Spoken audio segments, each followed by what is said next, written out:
വന്ന് അനീതി ചെയ്യാൻ ആഗ്രഹിക്കുന്നവരോട് പറയുന്നു, കാലത്തിന്റെ ചംക്രമണത്തിൽ ചവറ്റുകൊട്ടയിലേക്ക് എറിയപ്പെട്ട പല സംഗതികളും ഉണ്ടായിട്ടുണ്ട് ചരിത്രത്തിന്റെ ഗതിവിഗതികൾക്കിടയിൽ. ആ പാഠം നിങ്ങൾക്ക് മനസ്സിലാക്കാനായിട്ട് സാധിക്കണം. സമാനാ കി ഗർദിഷ് സേ ചാരാ നഹീ ഹൈ. കാലത്തിന്റെ ചംക്രമണത്തിൽ നിന്ന് വേറിട്ട് നിൽക്കാൻ ഒരാൾക്കും കഴിയില്ല. കാലം ഇങ്ങനെ കറങ്ങിക്കൊണ്ടേയിരിക്കും. അതിനിടയിൽ സംഭവിക്കുന്നതൊക്കെ സംഭവിക്കും.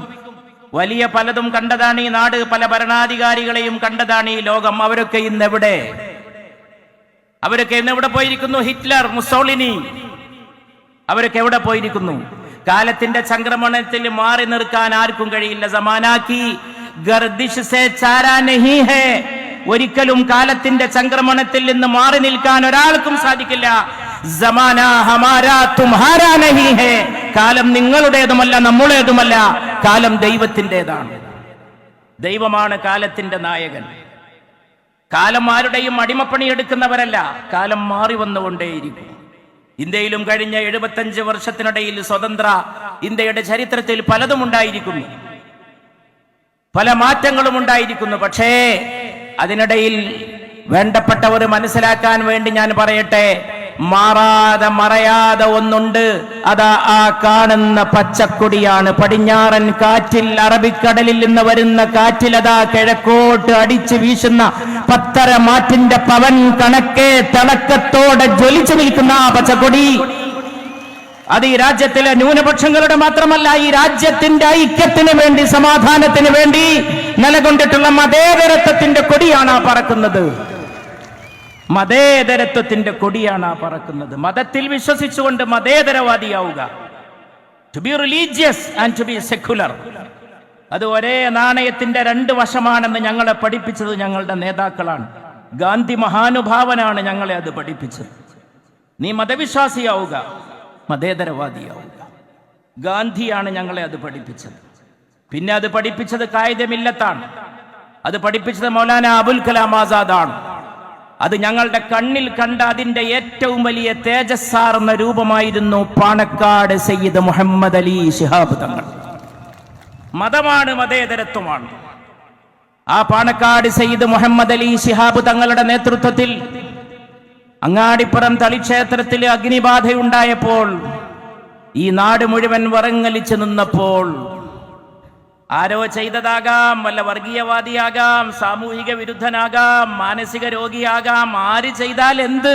ഒരു തീക്കൊള്ളി മതി, ഒരു തീക്കൊള്ളി മതി. ഒരു ബഹുസ്വര സമൂഹത്തിൽ, പ്രത്യേകിച്ചും വൈകാരികമായിട്ട് ചിന്തിച്ച് പ്രവർത്തിക്കുന്ന ഒരു സാമൂഹിക സംവിധാനത്തിൽ എല്ലാം തകർക്കാൻ ഒരു തീപ്പൊരി മതി. അങ്ങനെ നാടിനെ സ്നേഹിക്കുന്നവർ, സമാധാനകാംക്ഷികൾ നെഞ്ച് കൈ പിടിച്ച്, ഹൃദയം താങ്ങിപ്പിടിച്ച് നിന്നപ്പോഴാണ് രാവിലെ ടെലിവിഷനിൽ അവർ കാണുന്നത് അങ്ങാടിപ്പുറം അമ്പലത്തിന്റെ മുമ്പിൽ ഒരു വെളുത്ത രൂപം സയ്യിദ് മുഹമ്മദ് അലി ശിഹാബ് തങ്ങൾ കുഞ്ഞാലിക്കുട്ടി സാഹിബിന്റെ കൂടെ അമ്പലത്തിന്റെ മുറ്റത്തെത്തി പൂജാരി സ്വീകരിക്കുന്ന രംഗം ഈ നാട് കണ്ട ദിനം നാട് മറക്കില്ല. ഞങ്ങളുടെ പണി അതാണ്. ഞങ്ങൾക്ക് ഭിന്നിപ്പിച്ച ചരിത്രമില്ല, അകൽച്ചയുണ്ടാക്കിയ ചരിത്രമില്ല, വാക്കുകൊണ്ട് ബോംബിട്ട ചരിത്രമില്ല. എവിടെയെങ്കിലും കൊണ്ടുപോയി ആരെങ്കിലും ഒരു ബോംബിട്ടാൽ ബോംബിന്റെ പ്രത്യാഘാതം ഇത്ര കിലോമീറ്റർ കണക്കുണ്ട്. കേരളത്തിൽ ചിലർ വൈകുന്നേരമാകുമ്പോഴേക്ക് ഛർദിക്കുന്ന വാക്ക് ബോംബുകൾ, അത് 1 മാസവും 2 മാസവും മാത്രമല്ല, എത്രയോ ദിക്കുകളിൽ അത് അകൽച്ചയുണ്ടാക്കുന്നു. പ്രിയമപരന്റെ യതൻ പ്രിയം, സ്വകീയ പ്രിയമപരപ്രിയം ഇപ്രകാരമാകും. നയമതിനാലേ നരന് നന്മ നൽകും ക്രിയയപരപ്രിയ ഹേതുവായി വരേണം. അവരന് വേണ്ടി അഹർനിശം പ്രയത്നം കൃപണത വിട്ടു കൃപാലു ചെയ്തിടുന്നു. കൃപണനധോമുഖനായി കിടന്ന് ചെയ്യുന്ന ഭജയകർമ്മം അവന് വേണ്ടി മാത്രം. ഇനി പറയുന്ന 4 വരി കേൾക്കാത്ത മലയാളികൾ കുറവായിരിക്കും. നാരായണ ഗുരുവിന്റെ മരിക്കാത്ത വാക്കുകളാണ്. അവൻ ഇവൻ എന്നറിയുന്നതൊക്കെ ഓർത്താൽ അവനിൽ ആദിമമായ ഒരു ആത്മരൂപം. അവനവൻ ആത്മസുഖത്തിനാചരിക്കുന്നവയവരന് സുഖത്തിനായി വരേണം. സ്വന്തം സുഖത്തിന് ചെയ്യുന്ന കാര്യം പോലും മറ്റുള്ളവന്റെ സുഖത്തിനായി വരണമെന്ന് പഠിപ്പിച്ച നാരായണ ഗുരുവിന്റെ നാടാണ് ഇന്ത്യ. അതാണ് ഈ കേരളം. ആ പാരമ്പര്യമാണ് ഇവിടെ നിലനിർത്തേണ്ട പാരമ്പര്യം. ആ മതേതരത്വ പാരമ്പര്യമാണ്. അതുകൊണ്ട് അന്ന് അങ്ങനെ അങ്ങാടിപ്പുറം തളിക്ഷേത്രത്തിന്റെ മുമ്പിൽ നന്മയുടെ മൈത്രിയുടെ മഹാസംരംഭം വിജയിച്ചിട്ടുണ്ടെങ്കിൽ ഇന്നിവിടെ കുഞ്ഞാലിക്കുട്ടി സാഹിബ് പറഞ്ഞില്ലേ, പാണക്കാട് സയ്യിദ് സാദിഖ് അലി ശിഹാബ് തങ്ങളും ഞാനും പോയി എന്ന് പറഞ്ഞില്ലേ? അങ്ങനെ മൊനമ്പത്തിലും പുതിയ സൗഹൃദത്തിന്റെ സൂര്യോദയം ഉണ്ടാക്കാൻ കേരളീയ സമൂഹത്തിന് സാധിക്കും. ശുഭാപ്തി വിശ്വാസികളാവുക. Let us be optimistic. ശുഭാപ്തി വിശ്വാസികളാവുക. അതുപോലെ ഇന്ത്യയിൽ വർഗീയമായി ചേരിതിരിവുണ്ടാക്കുന്ന ന്യൂനപക്ഷങ്ങളെ അടിച്ചൊതുക്കാമെന്ന് ശ്രമിക്കുന്നവരോടും ഞാൻ പറയുന്നു, ദയവ് ചെയ്ത് ദൈവത്തെ ഓർത്ത്, നാടിനെ ഓർത്ത്, നാടിന്റെ ചരിത്രത്തെ ഓർത്ത്. ഒരുപാട് നല്ല കാര്യങ്ങൾ ചെയ്യാനില്ലേ കേന്ദ്ര ഗവൺമെന്റ്? എന്തിനാണ് ഇത്തരം കാര്യങ്ങളിൽ ഏർപ്പെടുന്നത്? ഇവിടെ കുട്ടികൾക്ക് തൊഴിലില്ല. അൺഎംപ്ലോയ്മെന്റിന്റെ റേറ്റ് ഇന്ത്യയിൽ വളരെ കൂടുതലാണ്. ചെറുപ്പക്കാർക്ക് തൊഴിലില്ല. ഇവിടെ അൺഎംപ്ലോയ്മെന്റ് റേറ്റ് കുതിച്ചു കയറുകയാണ്. കർഷകർ ഇപ്പോഴും സമരത്തിലാണ്. ഇന്നലെ ഒരു കർഷകൻ, മലയാളിയാണ്, അദ്ദേഹം പറഞ്ഞു, സമരത്തിന് പോയതായിരുന്നു ഡൽഹിയിൽ, ഞങ്ങളെ ചർച്ചക്ക് കഴിഞ്ഞിട്ട് 4 ദിവസം ജയിലിലിട്ടു എന്ന് പറഞ്ഞു. ചർച്ചക്ക് പോയ കർഷക നേതാക്കളെ.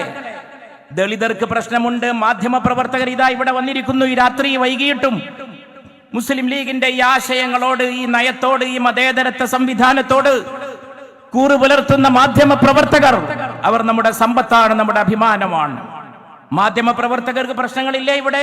മാധ്യമ പ്രവർത്തകർക്ക് ചോദ്യം ചോദിക്കാൻ പറ്റാത്ത നാടാണോ ഇത്? നിങ്ങൾ എന്താ ചോദിക്കുന്നത്? ആരോടാണ് ചോദിക്കുന്നത് എന്നൊക്കെയാണ് ഇപ്പോൾ പുതിയ വ്യാഖ്യാനങ്ങൾ വരുന്നത്. ആരോടാണ് ചോദിക്കുന്നത്? എന്താണ് ചോദിക്കുന്നത്? ആരോടാണ് ചോദിക്കുന്നത്? തെരഞ്ഞെടുക്കപ്പെട്ട ജനപ്രതിനിധികളോടാണ് ചോദിക്കുന്നത്. തെരഞ്ഞെടുക്കപ്പെട്ട ജനപ്രതിനിധികൾ ചോദ്യം കേൾക്കേണ്ടവരും ഉത്തരം നൽകേണ്ടവരുമാണ്. അതാണ് ഡെമോക്രസി. ജനാധിപത്യത്തിന്റെ ബാലപാഠങ്ങളും ആദ്യ പാഠങ്ങളും പഠിക്കണം. അതുകൊണ്ട് ഇന്ത്യ ഭരിക്കുന്ന കേന്ദ്ര ഗവൺമെന്റിന് മുമ്പിൽ വീണ്ടും ഞങ്ങൾ ആവശ്യപ്പെടുന്നത് അതാണ്. മുസ്ലിം ലീഗ് ആവശ്യപ്പെട്ടതാണ്. മതേതര ശക്തികളൊക്കെ എത്ര ചെറിയ വോട്ടിന്റെ വ്യത്യാസത്തിനാണ് ഈ ഭേദഗതി പാസ്സായതെന്നും കൂടി ഓർക്കണം. ഇന്ത്യൻ ജനാധിപത്യത്തിന്റെ ശക്തി രണ്ടും 200ന്റെ മീതെയാണ്. ഈ ഭേദഗതി ബില്ലിന് അനുകൂലമായി കിട്ടിയ വോട്ട് 200ന്റെ മീതെ, എതിരായി കിട്ടിയ വോട്ടും 200ന്റെ മീതെ. ചില്ലറ വോട്ടിന്റെ വ്യത്യാസമാണ്. അതുകൊണ്ട് അങ്ങനെ അങ്ങ് കയറി മേയാമെന്ന് വിചാരിക്കാവുന്ന ഭൂരിപക്ഷം ഈ രാജ്യം ആർക്കും വകവെച്ചു കൊടുത്തിട്ടില്ല. ഞാൻ ദീർഘമായിട്ട് സംസാരിക്കുന്നില്ല. ജനാധിപത്യമാണ്, അത് തിരിഞ്ഞും മറിഞ്ഞും വരും.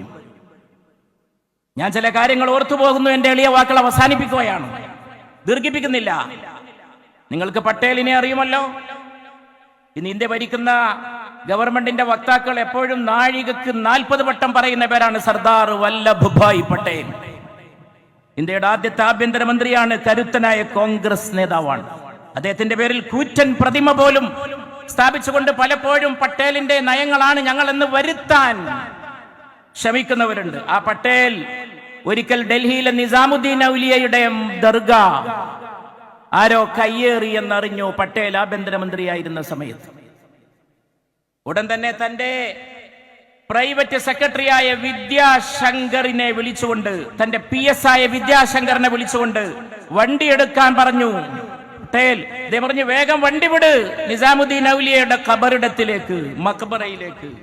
എന്നിട്ട് അദ്ദേഹം പറഞ്ഞു, ആ വലിയുള്ള കോപിഷ്ഠനാകുന്നതിന് മുമ്പ് എന്നെ സന്നിധിയിൽ എത്തിക്കൂ. ആ വലിയുള്ള, ഇതെന്റെ വാക്കുകളല്ല, പട്ടേലിന്റെ വാക്കുകളാണ്. അള്ളാഹുവിന്റെ വലിയ, അള്ളാഹുവിന്റെ അവിടെ കിടക്കുന്ന വലിയ, അദ്ദേഹം കോപിക്കുന്നതിന് മുമ്പ് എന്നെ സന്നിധിയിൽ എത്തിക്കൂ എന്ന് വിദ്യാശങ്കറിനോട് സർദാർ പട്ടേൽ പറഞ്ഞ വാക്കുകൾ. ഇത് പട്ടേലാണ് പറയും. ഇതൊക്കെ വഖഫാണ്. നിസാമുദ്ദീൻ ഔലിയ കിടക്കുന്നതും ജാമാംശം ഒക്കെ വഖഫ് ഭൂമിയാണ്. ഞാനതിന്റെ വിശദാംശങ്ങളിലേക്ക് പോകുന്നില്ല, പറഞ്ഞത് ആവർത്തിക്കേണ്ടതില്ല. നേതാക്കന്മാരെ സംസാരിക്കാനുണ്ട്. അമുസ്ലിങ്ങളെ, മുസ്ലിങ്ങളല്ലാത്തവരെ വഖഫ് ബോർഡിൽ കയറ്റുന്ന കാര്യം ഒരു ഭാഗത്ത്, അതേ കൂട്ടരാണ് പറയുന്നത് 5 കൊല്ലം പ്രാക്ടീസിങ് മുസ്ലിം ആയിരിക്കണം. ഇത് രണ്ടും തമ്മിൽ പൊരുത്തപ്പെട്ടു പോവോ? ദാനം ചെയ്യണമെങ്കിൽ 5 കൊല്ലം പ്രാക്ടീസ് ചെയ്യുന്ന മുസ്ലിം ആയിരിക്കണം. ഒരാളുടെയും മതവിശ്വാസം ഈ ലോകത്തൊരാൾക്കും അളക്കാൻ കഴിയില്ല. മതവും അത് അളക്കുന്നില്ല എന്നുള്ളതാണ് മനസ്സിലാക്കേണ്ട ഒരു കാര്യം. മതം അത് അളക്കുന്നില്ല. മതം ആരുടെയും ഹൃദയത്തിലേക്ക് നോക്കുന്നില്ല. തിരുനബിയുടെ പ്രഖ്യാതമായിട്ടുള്ളൊരു മൊഴിയുണ്ട്, ഇന്നല്ലാഹ ലാ യൻദുറു ഇലാ സുവറിക്കും വലാ ഇലാ അജ്സാമിക്കും. ദൈവം നിങ്ങളുടെ ദേഹങ്ങളിലേക്കും നിങ്ങളുടെ വേഷങ്ങളിലേക്കും നോക്കുന്നില്ല. വലാകിൻ യൻദുറു ഇലാ ഖുലൂബിക്കും. അവൻ നിങ്ങളുടെ ഹൃദയങ്ങളിലേക്കാണ് നോക്കുന്നത്. ഹൃദയങ്ങളിലേക്ക് നോക്കാനുള്ള അവകാശം ദൈവകൽപിതമാണ്, അത് മനുഷ്യർക്കുള്ളതല്ല. സയ്യിദുനാ ഉമർ ഇബ്നുൽ ഖത്താബ് രാജ്യം ഭരിക്കുമ്പോ നടത്തിയ ഒരു ചരിത്ര പ്രസിദ്ധമായിട്ടുള്ള പ്രസ്താവനയുണ്ട്. ഏത് കാലത്തേക്കുള്ള മാർഗദർശിയാണ്. സയ്യിദുനാ ഉമർ റളിയല്ലാഹു അൻഹു പറഞ്ഞു, തിരുനബി ഉണ്ടായിരുന്ന കാലത്ത് നമ്മളൊക്കെ കാര്യങ്ങൾ തീരുമാനിച്ചിരുന്നത് വഹീന്റെ അടിസ്ഥാനത്തിലാണ്. ആകാശത്ത് നിന്ന് ഗബ്രിയേൽ മാലാഖ വന്ന് തിരുനബിക്ക് പറഞ്ഞു കൊടുക്കുന്ന ദൈവിക വചനങ്ങളുടെ അടിസ്ഥാനത്തിൽ നമ്മൾ തീരുമാനങ്ങൾ എടുത്തു പോന്നു. തിരുനബിയുടെ കാലം കഴിഞ്ഞിരിക്കുന്നു, തിരുനബി വിട പറഞ്ഞിരിക്കുന്നു, വഹീ നിലച്ചിരിക്കുന്നു. ജനങ്ങൾ എന്താണോ പുറത്തേക്ക് കാണിക്കുന്നത് അത് കണ്ടുകൊണ്ട് നമ്മൾ തീരുമാനമെടുക്കും. വളരെ ശ്രദ്ധിക്കണം. ജനങ്ങൾ എന്താണോ പുറത്തേക്ക് പ്രകടിപ്പിക്കുന്നത് അത് വെച്ച് നമ്മൾ തീരുമാനങ്ങൾ എടുക്കും. അയാളുടെ അകത്തുള്ളത് നോക്കേണ്ട കാര്യം നമുക്കില്ല. ഒരുപക്ഷെ നമ്മൾ പുറത്തേക്ക് അയാളിൽ നിന്ന് കാണുന്നതും അയാളുടെ അകവും വ്യത്യസ്തമാണെങ്കിൽ പോലും നമ്മൾ പുറത്തേക്ക് കാണുന്നതിനെ മാത്രം ആശ്രയിക്കും. എന്റെ സമൂഹത്തിൽ ഒരു പ്രവാചകൻ പറക്കുമായിരുന്നുവെങ്കിൽ എനിക്ക് ശേഷം നബിയില്ല, ആകുമായിരുന്നെങ്കിൽ അത് ഉമറാകുമായിരുന്നുവെന്ന് പുണ്യ റസൂൽ വിശേഷിപ്പിച്ച അത്രയും വലിയ ഒരു മനുഷ്യനാണ് ഈ പറയുന്നത്. ഇത് യുക്തിപരമാണ്. This is rational, this is not spiritual. ഇത് യുക്തിയാധിഷ്ഠിതമാണ്. പുറത്തേക്ക് മനുഷ്യന്മാരെങ്ങനെ ബിഹേവ് ചെയ്യുന്നു അത് വെച്ച് വിധി പറയും. അങ്ങനെയുള്ള ഒരു സമൂഹത്തിലാണ് ഒരു പരിഷ്കൃത ഗവൺമെന്റ് പറയുന്നത് 5 കൊല്ലം ഒരാൾ പ്രാക്ടീസിംഗ് മുസ്ലിമാണെന്ന് തെളിയിക്കണമെന്ന് വഖഫ് ചെയ്യാൻ. നോൺസെൻസ് എന്നല്ലാതെ എന്താണ് ഇതിനെ കുറിച്ച് പറയാനുള്ളത്? അബ്സർഡിറ്റി, അസംബന്ധം. അതുകൊണ്ട്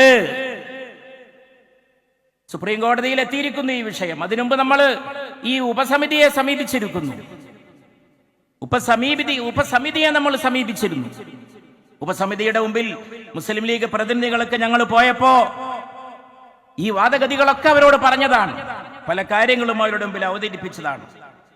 അതുകൊണ്ട് പ്രിയപ്പെട്ട സഹോദരന്മാരെ, പാർലമെന്റിലും അവതരിപ്പിച്ച മറ്റിടങ്ങളിലും കോടതി ഇവിടെ കുഞ്ഞാലിക്കുട്ടി സാഹിബ് ആവർത്തിച്ച് പറഞ്ഞ പോലെ പ്രത്യാശക്ക് വക നൽകുന്ന അതിന്റെ ജനാധിപത്യത്തിന്റെ നെടുന്തൂണാണ് ജുഡീഷ്യറി. നാം അതിൽ വിശ്വാസമർപ്പിക്കുന്നു. കേന്ദ്ര ഗവൺമെന്റ് ഇനിയും ഇത്തരം കാര്യങ്ങൾ പരിഗണിക്കണമെന്ന് ആവശ്യപ്പെടാൻ നമുക്കെന്താ നാണം? നാം രാജ്യം ഭരിക്കുന്നവരോട് സമാധാനപരമായിട്ടത് പറയാൻ തന്നെയാണ്. അത്തരം കാര്യങ്ങൾ പരിഗണിക്കണം. ന്യൂനപക്ഷങ്ങളെ അവഗണിക്കരുത്, ബഹുസ്വരതയെ തള്ളിക്കളയരുത്. പട്ടേലിന്റെ തന്നെ വാക്കുകൾ വളരെ ശ്രദ്ധിക്കണം. പട്ടേൽ പറഞ്ഞു, സർദാർ പട്ടേൽ ഇന്ത്യയിൽ 8 കോടി മുസ്ലിങ്ങൾ ജീവിക്കുന്നു. വല്ലഭായ് പട്ടേലിന്റെ അന്ന് 8 കോടി സ്വാതന്ത്ര്യം ലഭിച്ചു കഴിയുമ്പോൾ പട്ടേൽ പറഞ്ഞതാണ്, അവർ സ്വതന്ത്രരും സുരക്ഷിതരുമാണെന്ന് ഉറപ്പുവരുത്തേണ്ടത് നമ്മുടെ കടമയാണ്. മറ്റൊരിക്കൽ സർദാർ പട്ടേൽ പറഞ്ഞു, ഇവിടെ ന്യൂനപക്ഷ വിഭാഗങ്ങളും അധിവസിക്കുന്നുണ്ടെന്നുള്ളത് നാം മറന്നു കളയരുത്.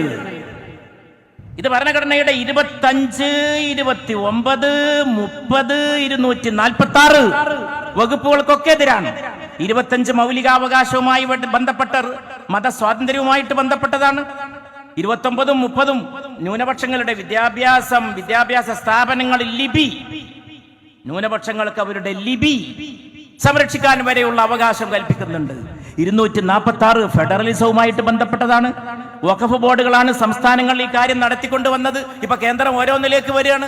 കേന്ദ്രം സംസ്ഥാനങ്ങളുടെ അധികാരത്തിലേക്ക് വരുന്നു, ഓരോ നിയമങ്ങൾ ഉണ്ടാക്കുന്നു. അത് ഇടയ്ക്കിടെ നമ്മുടെ തമിഴ്നാട്ടിലെ ബഹുമാനപ്പെട്ട മുഖ്യമന്ത്രി, പ്രഗത്ഭനായ മതേതര നേതാവ് സ്റ്റാലിൻ ഇടക്കിടക്ക് പറയുന്നുണ്ട്, ഫെഡറലിസത്തിൽ കൈവെക്കരുത്. അതുകൊണ്ട് നാം മതേതരത്വത്തിൽ വിശ്വാസമർപ്പിക്കുകയാണ്. മതേതരത്വത്തിൽ വിശ്വാസമർപ്പിച്ചുകൊണ്ട് തന്നെ നാം മുന്നോട്ട് പോകും. നമുക്ക് നന്നായി എല്ലാ മതസ്ഥരും ജീവിക്കേണ്ട നാടാണിത്. ബഹുസ്വരതയാണ് ഇന്ത്യ. ചരിത്രത്തെ മനസ്സിലാക്കാൻ, സംസ്കാരത്തെ മനസ്സിലാക്കാനൊക്കെ സാധിക്കണം. അങ്ങനെ മനസ്സിലാക്കണമെങ്കിൽ പ്രത്യേക കണ്ണട വെച്ച് നോക്കരുത്. ഈ രാജ്യം ഭരിക്കുന്നവർക്ക് വേണ്ടത് ഇന്ന് ആവശ്യമായിട്ടുള്ള ഒരു ഇന്ത്യൻ കണ്ണടയാണ്. ഒരു ഇന്ത്യൻ കണ്ണട വെച്ചുകൊണ്ട് ഇന്ത്യയെ നോക്കാൻ കഴിയണം. വിഭാഗീയ കണ്ണട, സെക്ടേറിയൻ, പ്രിജുഡിസ്റ്റ്, പരോക്കിയൽ, അതൊക്കെ മാറ്റിവെക്കണം. വിഭാഗീയ കണ്ണടകളിലൂടെ കാണാൻ ശ്രമിക്കരുത്. ചരിത്രം, സംസ്കാരം, ഇതൊക്കെ അബദ്ധങ്ങളാണെന്ന് പറയുന്നത് നമ്മുടെ ബഹുമാനപ്പെട്ട കർണാടക മന്ത്രി പ്രസംഗിച്ചപ്പോൾ പറഞ്ഞ പോലെ ചരിത്രത്തെ പരിശോധിച്ചിട്ട് ചിലരെ പറ്റില്ല, ചിലരെ പറ്റും, ചില ഭരണാധികാരികൾ. എന്തുണ്ട് ഇതിലൊക്കെ പഠിക്കാൻ ശ്രമിച്ചാൽ? ഇവർ ഏറ്റവും അധികം വെറുപ്പ് പറയുന്ന ഔറംഗസീബ് ചക്രവർത്തി അധികാരമേൽക്കുന്നത് ഹിന്ദു ജ്യോത്സ്യന്മാരോട് കൺസൾട്ട് ചെയ്തിട്ട് അവര് കൽപ്പിച്ചരുളുന്ന ദിവസമാണ്. ചരിത്രത്തിൽ ഏറ്റവും വെറുപ്പുള്ളപ്പോൾ അദ്ദേഹത്തിന്റെ പേരിൽ വല്ല റോഡ് ഉണ്ടെങ്കിൽ അതുവരെ മാറ്റാൻ ശ്രമിക്കുകയാണ്. അദ്ദേഹം അധികാരമേൽക്കുന്നത് ഹിന്ദു ജ്യോത്സ്യന്മാരോട് കൂടിയാലോചന അവർ നിശ്ചയിച്ചു കൊടുക്കുന്ന ദിവസമാണ് അദ്ദേഹം സിംഹാസനത്തിൽ ഇരിക്കുന്നത്. ടിപ്പു സുൽത്താനാകട്ടെ ജ്യോത്സ്യന്മാരില്ലാത്ത ഒരു നടപടി ഉണ്ടായിരുന്നില്ല. ടിപ്പുവിനോടും വലിയ വിരോധമാണ്. ടിപ്പു ജ്യോത്സ്യന്മാരെ പാർപ്പിച്ചിരുന്നു തന്റെ കൊട്ടാരത്തിൽ. ടിപ്പു ഒരു പുസ്തകം എഴുതിയിട്ടുണ്ട്, അത് ജ്യോത്സ്യത്തെ കുറിച്ചാണ്. ജബർദാർ എന്നാണ് ആ പുസ്തകത്തിന്റെ പേര്. അങ്ങനെ നോക്കുമ്പോ ഇതിലൊന്നും ഈ പറയുന്ന പോലെ എല്ലാ കാര്യങ്ങൾ. അതുകൊണ്ട് രാജാക്കന്മാരെ പേരിൽ ആരെങ്കിലും ന്യായീകരിക്കേണ്ട കാര്യമില്ല. അതൊക്കെ അന്ന് നടന്ന രാഷ്ട്രീയമായ കാര്യങ്ങളാണ്. നമുക്ക് വേണ്ടത് ശക്തമായ ഇന്ത്യയാണ്, സുന്ദരമായ ഇന്ത്യയാണ്. ആ ഇന്ത്യക്ക് വേണ്ടി ഒന്നിച്ച് ഒറ്റക്കെട്ടായിട്ട് നിൽക്കണം. അതിനുവേണ്ടി നാം ഒന്നിച്ച് ഇവിടുത്തെ സൗഹൃദത്തോടെ മുന്നോട്ട് പോകണം. ഈ ഭേദഗതി ബില്ലിനെതിരെയും ഏറ്റവും ശക്തമായിട്ട് പാർലമെന്റിൽ അടരാടിയത് ഇന്ത്യ അലയൻസിലെ മതേതര ശക്തികളും നേതാക്കളുമാണ്, മതേതര പാർട്ടികളാണ്. അവരോടുള്ള നന്ദിയും അഭിവാദ്യവും പ്രകടിപ്പിക്കാനാണ് നമ്മുടെ അഭിവന്യ നേതാവ് തന്റെ പ്രസംഗത്തിനിടയിൽ നമ്മോട് പ്രതീകാത്മകമായിട്ട് കൈയുയർത്തി കാണിക്കാൻ ആവശ്യപ്പെട്ടത്. ഇത് കോഴിക്കോട് നഗരമാണ്. തെലങ്കാനയിലെ മന്ത്രി പറഞ്ഞില്ലേ ഈ കടലിനെ കുറിച്ചെല്ലാം? സാമൂതിരിയെ അരിയിട്ട് വായിച്ച് അദ്ദേഹത്തിന്റെ ഭരണം നിലനിർത്താനാണ് സൈനുദ്ദീൻ മഖ്ദൂം ഇവിടെ നിലകൊണ്ടത്. സൈനുദ്ദീൻ മഖ്ദൂമിന്റെ പുസ്തകം പരിശോധിച്ചാൽ സകല മുസ്ലിം രാജാക്കന്മാരെയും അദ്ദേഹം കണക്കിന് വിമർശിക്കുന്നുണ്ട്. ഒരാളെ മാത്രമാണ് അദ്ദേഹം പ്രശംസിക്കുന്നത്. അത് കോഴിക്കോട്ടെ സാമൂതിരി ചക്രവർത്തിയെ മാത്രമാണ്. മുസ്ലിം രാജാക്കന്മാരെ കണക്കിന് വിമർശിക്കുന്നു പൊന്നാനിയിലെ സൈനുദ്ദീൻ മഖ്ദൂം. പല കാരണങ്ങളാൽ പോർച്ചുഗീസുകാർ വന്നപ്പോ പോർച്ചുഗീസുകാരെ നേരിടാൻ സഹായിച്ചില്ല, ഒന്നിച്ച് നിന്നില്ല, അതൊക്കെയാണ് സൈനുദ്ദീൻ മഖ്ദൂമിന്റെ ആരോപണങ്ങൾ. പക്ഷെ സാമൂതിരിയെ കുറിച്ച് പറയുമ്പോൾ സൈനുദ്ദീൻ മഖ്ദൂമിന് 100 നാവാണ്. അതേ പാരമ്പര്യം തന്നെയാണ് പാണക്കാട് സയ്യിദ് സാദിഖ് അലി ശിഹാബ് തങ്ങൾ ഇന്ന് പുലർത്തുന്ന പാരമ്പര്യം. ഇതൊക്കെ പഴയതിന്റെ തുടർച്ചയാണ്. നമ്മൾ ഒന്നിച്ച് മുന്നോട്ട് പോകേണ്ടതാണ്. ആ നേതൃത്വത്തിന്റെ കീഴെ ഒന്നിച്ചണിചേർന്ന് മുന്നോട്ട് പോവുക. പ്രിയപ്പെട്ടവരെ, സമാധാനത്തിന്റെ ദൂതന്മാരായി സമാധാനത്തിന്റെ വെള്ളരിപ്രാവുകൾ പറക്കട്ടെ. ഇന്ത്യ ജയിക്കും, ഇന്ത്യ തന്നെ ജയിക്കും. ഇന്ത്യയെ ജയിച്ചിട്ടുള്ളൂ. ലോകത്ത് ജയിക്കുന്ന രാജ്യം ഇന്ത്യയാണ്. ഓരോ ഇന്ത്യക്കാരനും ജയിക്കുമ്പോൾ ഇന്ത്യ ജയിക്കുകയാണ്. ഇന്ത്യയിലെ ഹിന്ദു, ഇന്ത്യയിലെ മുസൽമാൻ, ഇന്ത്യയിലെ ക്രൈസ്തവൻ ഒക്കെ ഒന്നാണ്. ഒക്കെ പരസ്പരം സഹോദരങ്ങളാണ്. ഒക്കെ തീർക്കാവുന്ന കാര്യങ്ങളേ ഉള്ളൂ. പരസ്പരമുള്ള വിഷയങ്ങളാണ്. രാഷ്ട്രീയത്തിന് വേണ്ടിയുള്ള മുതലെടുപ്പുകളാണ്. ഞാനൊരു ചെറിയ സംഭവം പറഞ്ഞുകൊണ്ട് അവസാനിപ്പിക്കുകയാണ്. അത് പരിശുദ്ധ റസൂല് പറഞ്ഞൊരു കഥയാണ്. 1 മിനിറ്റ്. സല്ലല്ലാഹു അലൈഹി വസല്ലം തിരുനബി ഒരിക്കൽ പറഞ്ഞു, നിങ്ങളൊക്കെ പരസ്പരം സഹകരിച്ച് നിൽക്കണം. ഒരിക്കലൊരു കപ്പൽ യാത്ര പുറപ്പെടുകയായിരുന്നു. ആ കപ്പലിലെ മേലേ തട്ടിലും യാത്രക്കാരുണ്ടായിരുന്നു, താഴെ തട്ടിലും യാത്രക്കാരുണ്ടായിരുന്നു. മേൽത്തട്ടിലെ യാത്രക്കാർക്ക് കുടിക്കാനുള്ള വെള്ളം അവർ കരുതിയിരുന്നു. താഴെ തട്ടിലെ യാത്രക്കാർക്ക് കുടിക്കാനുള്ള വെള്ളവും മുകൾ തട്ടിലായിരുന്നു. അപ്പൊ താഴെ തട്ടിലുള്ളവർ വെള്ളമെടുക്കാൻ വേണ്ടി മുകളിലോട്ട് ഇടക്കിടക്ക് വരാൻ തുടങ്ങി. ഒരു കാര്യം ഓർക്കണം, കപ്പലിൽ ഫസ്റ്റ് ക്ലാസ് മുകളിലാണ്, താഴെയല്ല. 1400 കൊല്ലം മുമ്പ് കപ്പലിന്റെ കഥ പറയുന്ന വിശ്വപ്രവാചകൻ തിരുനബി മുഹമ്മദ് നബി സല്ലല്ലാഹു അലൈഹി വസല്ലം മുകൾ തട്ടിലുള്ളത് സമൂഹത്തിലെ വരേണ്യവർഗമാണ് എന്ന് പറയാതെ പറഞ്ഞുകൊണ്ടാണ് ഈ കഥ ലോകത്തിന് പഠിപ്പിച്ചു കൊടുക്കുന്നത്. അപ്പൊ താഴെ തട്ടിലുള്ളവർ ഇങ്ങനെ ഇടയ്ക്ക് വെള്ളം എടുക്കാൻ വന്നപ്പോൾ മുകളിലുള്ളവർക്ക് അതൊരു ശല്യമായി തോന്നി എന്ന് പ്രവാചക തിരുമേനി പറഞ്ഞു സല്ലല്ലാഹു അലൈഹി വസല്ലം. ഇടക്കിടക്ക് ഇങ്ങനെ വരുന്നു, ഇളകുന്ന കപ്പലാണ്, തട്ടുന്നു, മുട്ടുന്നു. വെള്ളം കൊണ്ടുപോകുമ്പോൾ മുകൾ തട്ടിലെ മേലാളന്മാരുടെ ഉടുപ്പിൽ വെള്ളം ഇതൊന്നും തിരുനബി പറഞ്ഞില്ല, ഞാൻ വിശദീകരിക്കുകയാണ്.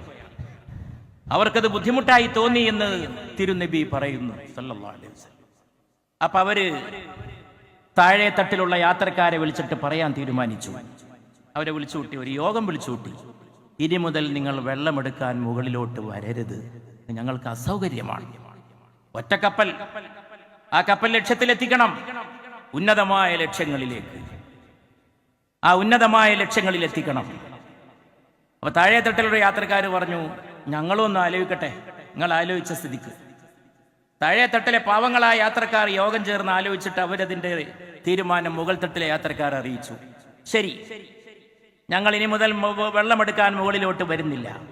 പക്ഷെ ഞങ്ങൾക്ക് വെള്ളം വേണമല്ലോ, കുടിവെള്ളം വേണ്ടേ? കപ്പൽ യാത്ര അവസാനിക്കുന്നതിന് മുമ്പ് ഞങ്ങളൊരു ഉപായം കണ്ടെത്തിയിരിക്കുന്നു, കപ്പലിന്റെ അടിയിൽ ദ്വാരമുണ്ടാക്കാൻ. കഥ ഇവിടെ വെച്ച് പറഞ്ഞു നിർത്തിക്കൊണ്ട് വിശ്വാചാര്യനായ വിശ്വപ്രവാചകനായ റൂഹി ഫിദ മുഹമ്മദ് മുസ്തഫ സല്ലല്ലാഹു അലൈഹി വസല്ലം പറയുന്നു, ആ രണ്ടു കൂട്ടരും ചിന്തിച്ചിരുന്നെങ്കിൽ എത്ര നന്നായിരുന്നു.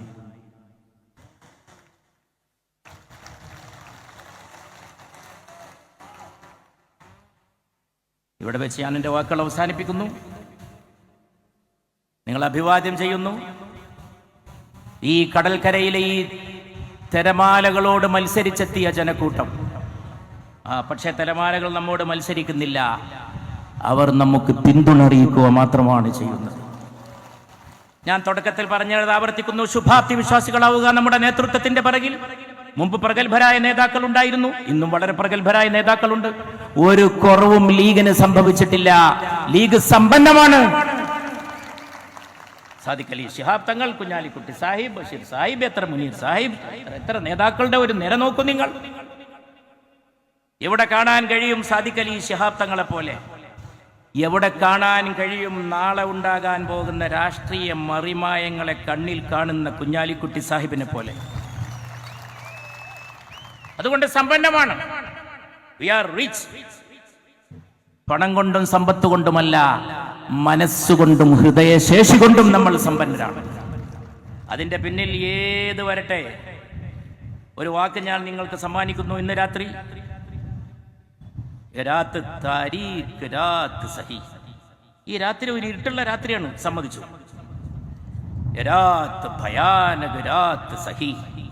ഈ രാത്രി ഒരു ഭയാനകമായ രാത്രിയാണ്. ഭയാനക് സംസ്കൃതത്തിൽ നിന്ന് ഉറുദുവിലേക്ക് വന്ന വാക്കാണ്. ഇന്ത്യ ഒന്നാണ് എന്ന് ഓരോ വാക്കും പഠിപ്പിക്കുന്നു.